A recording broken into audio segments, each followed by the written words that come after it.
Hey guys, J-Man here for another comic book review. Frank Frazetta's Tales of Science Fantasy. I'm late on this review. I got this when it came out and I just didn't get a chance to read it yet. Okay, so I guess this is going to be an anthology series. I don't know if this is one of many, but I am getting all the Frazetta stuff, so I can't wait for friggin' Fire and Ice, man. Can't wait for that. I've been loving the Dawn Attack Death Dealer's really cool too. And Mothman's coming out, so definitely going to get that for sure. I'm going to review this using my space system. Story, pacing, artistry, characters, enjoyment. Each category gets a score between 0 to 2. 2 is the best you can get in a category. If a comic book gets a 5 out of 10, 1, 1, 1, 1, 1, that's good. 5 or 6 is a pass, right? You buy a comic, you're interested in it, it's like, that's probably okay. If it doesn't look interesting to you, then you probably aren't going to like it, so you're probably not going to give it more than that anyways. So really, if it's like a 4 or something, that's a fail.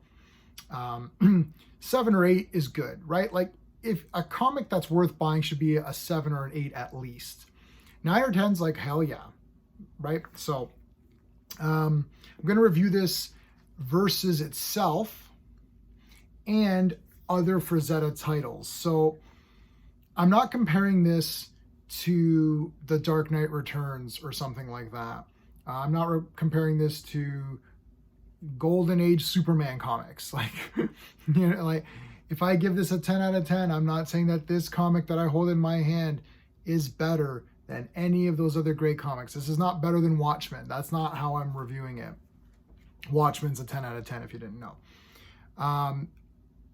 When you buy this kind of comic, based on the name Frazetta, based on this art here, based on what you know, you have certain expectations out of this comic. How well does it get your expectation, or how well does it meet your expectations? Sorry. Okay, let's talk about the storyline. This is just one story. I thought it might be a few stories in one, like 2 or 3 stories in one, but it's just one story. The story that they present, I'm going to give it a 1.5 out of 2. I liked it. It does explain what's going on here with this character. It's basically a guy named Deuce who's like fighting in the pits here, gladiator. And they're saying basically that he's a dictator, and there's just like some guys who are fighting him. His wife is here. Story takes a twisted turn at one point with the wife, and I guess I'm not going to spoil it. I don't know if, this is a few months old now, so it shouldn't be spoilery, but I was pretty shocked. I'm like, wow. So yeah, I like the story. It's not super basic, but like it's basic enough that I can follow it. Sword and sorcery should be easy to follow. You can't get too complicated, right? Like this isn't like an Agatha Christie murder mystery or something. Okay, we don't need Poirot on the case. Basically, he's on the run against the guys who are trying to kill him. And stuff happens, which you'll see when you read. I'm not going to give away every aspect of the story. The pacing, I'm going to give the pacing a solid 1.5 out of 2. I thought the pacing was very good.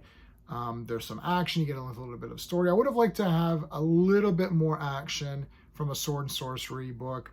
Just a smidge more, a little bit more. But other than that, I wasn't bored, and it was a good read. I read it all kind of in one nice sitting that I thought this was a good read. I didn't feel like it was too fast or it was stupid or something. It flowed nicely. I'm going to give the art a 1.5. I do like the art. I think some of the art I've seen in the other ones are a little bit better, but this is pretty good. It's not a 2 out of 2. It's not like I'm not super dying over it, but I do like it. So it's got nice colors and everything for this book. It does fall in line kind of with what this is. So that's fine. So 1.5 for the artistry. For the characters, I'm going to give the characters also a 1.5 because I thought they were interesting. It's hard to fall in love with characters when they're just in a one-off story, right? So this Deuce guy, it's hard to say do you like him or not. He's just a character. Same with the others that are going against him. So this isn't really like, wow, I got to read the next one to find out what happens. That because of the characters, it's not like that. So it's very tough on an anthology kind of series to even get characters that you can kind of latch onto. Like I love Dawn from Dawn Attack and Ferris, who's her boyfriend or husband or whatever he is. I like those characters. So I'm like, yeah, I want to see what Don's going to do next time. I like Death Dealer. I want to see his adventures. It's not like I care about what happens here. And there's spoilers, so, you know, some things can't happen anyway. You can't continue some character storylines. But anyway, so that's that. For the enjoyment factor, I'm going to give it a 1.5. I'm giving everything a 1.5. So that is a 7.5, 7.5 out of 10 for the Tales of Science Fantasy. If they do another issue, 100% picking up. It's Frazetta, so that's a no-brainer. I think for the value of this comic, you're getting a pretty solid little story. What is the cost of this comic? $4.99. $4.99. Yeah, 7.5 sounds about right.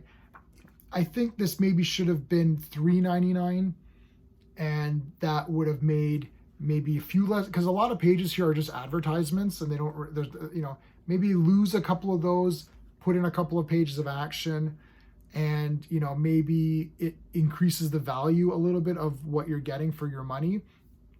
But 7.5 out of 10 is damn good. It's a lot better than a lot of the Marvel stuff that I don't like that much anymore. So yeah, I'm gonna go ahead and give a high recommendation to Science Fantasy, man. Like, check it out. If you're into sword and sorcery, like Frazetta, you probably already have this. I know I'm late on these. I'm super behind on Death Dealer. I'm gonna catch up. But yeah, really good. A really solid comic. I liked it a lot. All right, guys. Until next time.